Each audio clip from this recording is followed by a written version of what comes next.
Assalamualaikum warahmatullahi wabarakatuh.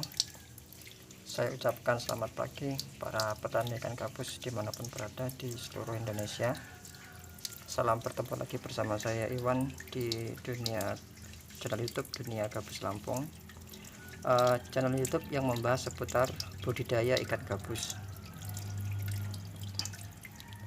Nah, pada kesempatan pagi ini saya akan membuat video tentang tanya jawab ya, beberapa pertanyaan yang sudah disampaikan beberapa teman di kolom komentar di akun YouTube Dunia Gabus Lampung. Sebelumnya mohon maaf karena ada beberapa pertanyaan yang memang belum sempat saya balas dan coba akan saya jawab menggunakan video. Mudah-mudahan ini bisa lebih jelas dan paham ya. Nah,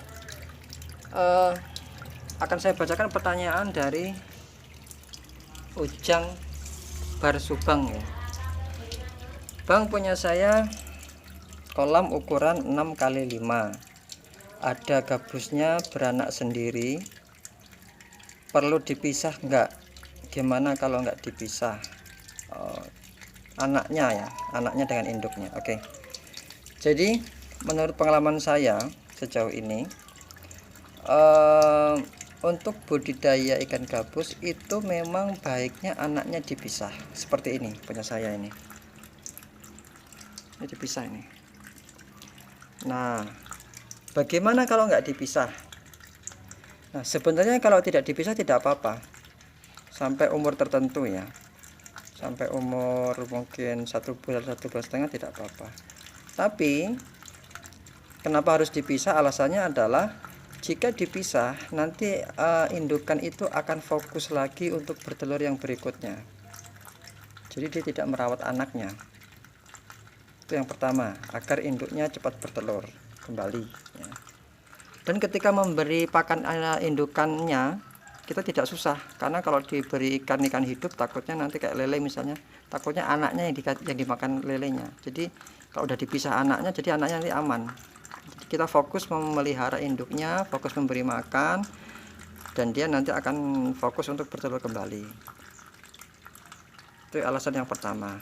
Alasan yang kedua, kenapa harus dipisah? Nah, ketika sudah dipisah nanti kita akan fokus ngurusin anaknya ya. Jadi nggak akan diganggu oleh induknya.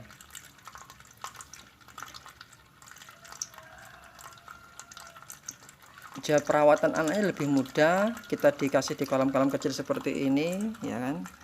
Nanti kita membersihkannya, mengganti air, memberi pakan itu tidak terganggu oleh induknya, karena ada beberapa induknya itu yang memang agak reseh ya. Maksudnya ketika dikasih makan cacing sutra, itu cacing sutranya ditumpahin atau mungkin dimakan sama induknya, jadi kita rugi dan susah.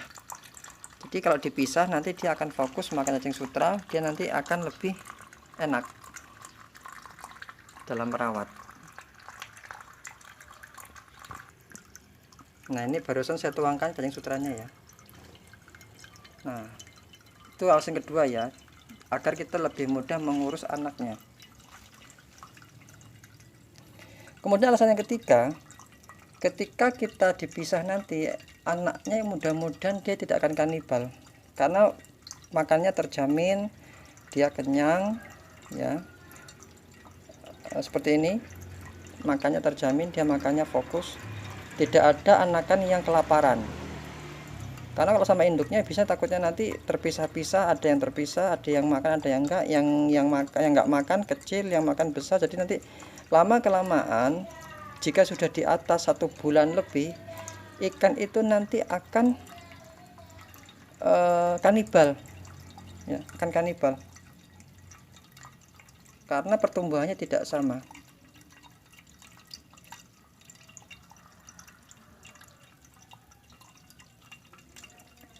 Nah, jadi yang ketiga alasannya adalah untuk menghindari kanibalisme.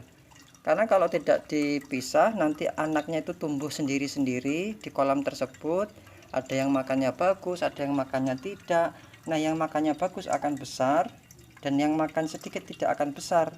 Nah, nanti ketika telat pakan sedikit, yang besar nanti dia akan memakan ya, atau kanibal teman-temannya yang kecil. Itu terjadi jika nanti itu tidak dipisah sama indukannya. Jadi saran dari saya, ketika ikan itu sudah bertelur atau beranak menetas, baiknya dipisah, ya kan, dipisah, kemudian dirawat sendiri-sendiri. Induknya kita rawat sendiri, anaknya kita rawat sendiri, dengan 3 alasan ya.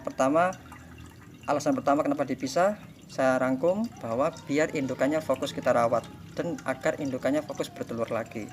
Alasan yang kedua, kita akan lebih fokus mengurus anaknya, seperti ini akan lebih mudah mengontrolnya, mengganti air, memberi pakan, itu akan lebih mudah. Dan alasan ketiga, untuk menghindari kanibalisme, karena kalau dirawat seperti ini nanti dia akan mudah, dia semua memastikan makan. Kalau tidak dipindah, nanti di kolam besar sama induknya itu ada beberapa ikan yang dia nanti menjadi predator karena tidak terkontrol dengan baik. Yang besar semakin besar, yang kecil tetap kecil, dan yang besar akan makan ikan kecil. Nanti lama-lama akan habis. Lama-lama akan habis. Ikan-ikan yang dengan induknya itu awalnya netesnya mungkin 2000, 3000, nanti ketika dibiarin lama-lama mungkin cuma sekitar 200, 300, dia akan kalah dengan teman-teman yang lain yang lebih kuat ya. Itu.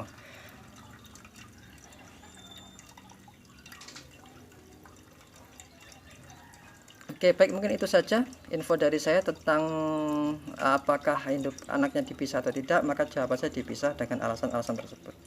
Oke, mudah-mudahan video ini bisa bermanfaat, dan saya akhiri. Wassalamualaikum warahmatullahi wabarakatuh.